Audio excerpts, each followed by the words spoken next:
this is Telegram Views here, and welcome back to another review on the Batwoman Season 1, Episode 6. So in the last review, we saw Alice kidnap Kate, and that's pretty much about it. So let's get into today's one. Let's go!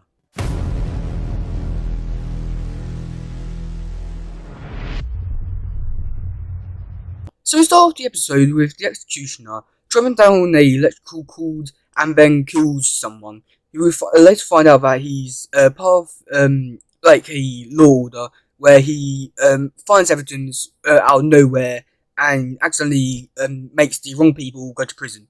So meanwhile, I'll do the other boring part, which wouldn't be a Narrowverse show without a two-parter thing in one episode.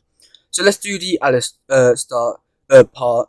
So we got she's kidnapping she kidnapped a person, took the skin so she can make a face for the mice, and well, yeah, it's a bit gruesome with the face, but then he later goes on to betray her, or basically makes a phone call and sees if she will betray her, so she does, and then later on in the episode, at the end of the episode, she gives a bear. Or no, it was a bear, but like teddy bear, and he gives her a gun. So it seems like a pretty fair trade, if you ask me. Well, let's get actually into the actual bit or the proper bit of the review.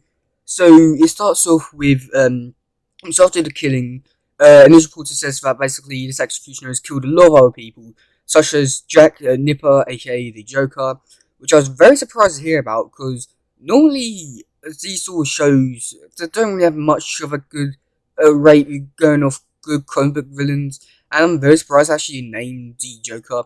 But I do guess it's not that hard because they can mention all the other like DC names and all that, but I just can't show them. So I do guess that was an okay thing.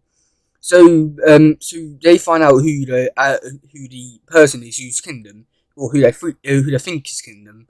And is someone called Fisting from Xbox, I think it was. I don't know.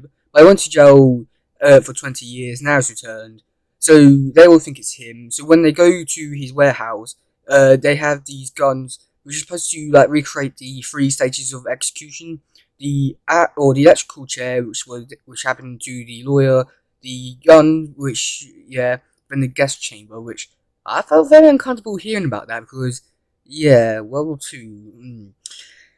Yeah.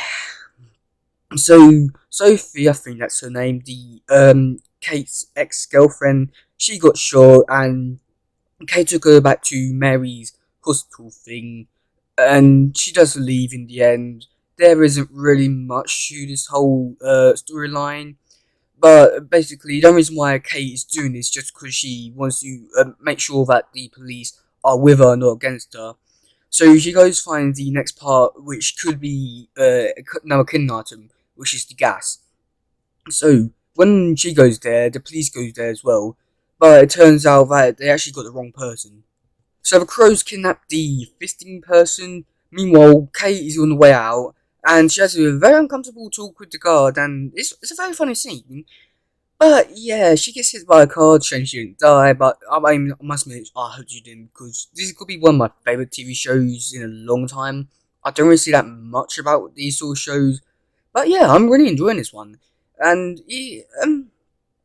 so he goes the gas, and then he leaves.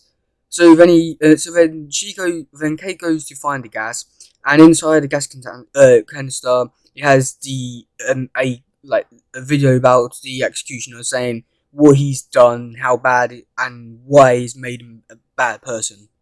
So Kate goes off and goes to the fisting person and throws a batarang with the memory stick on, and basically they go watch the videos, and yeah.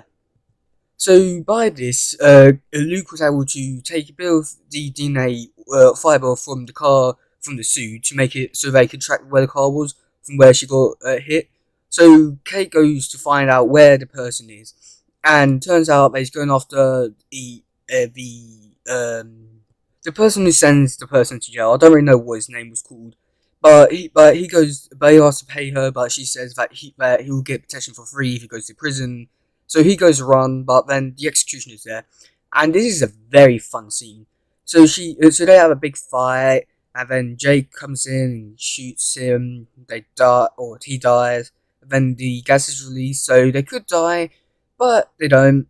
And yeah, I was talking to one of this now, where basically they feel like they're gonna die, and then they go tell something really important. Then turns out they don't die. Yeah, I'm getting pretty bored of it, but yeah, it's a really fun scene. Like especially with like the Executioner versus Batwoman. I really enjoy that. And then that's pretty much where the episode ends. So yeah, my only bad things is possibly just the villains. I'll say, yeah, they aren't really interesting. I'll say if they were just the first part of season villain, I'll say is more interesting. But as an overall main villain, I'll just say that is quite bad. I think they could just get away with just doing like replica versions of our characters. But the good things I'll say is like definitely like the detective work jokes, gadgets, fighting. I'll say is really well done, or what it wants to do. But yeah, that's it for today, guys. If you do like on, please share, like, subscribe, and all that stuff. Goodbye, yo. Bye.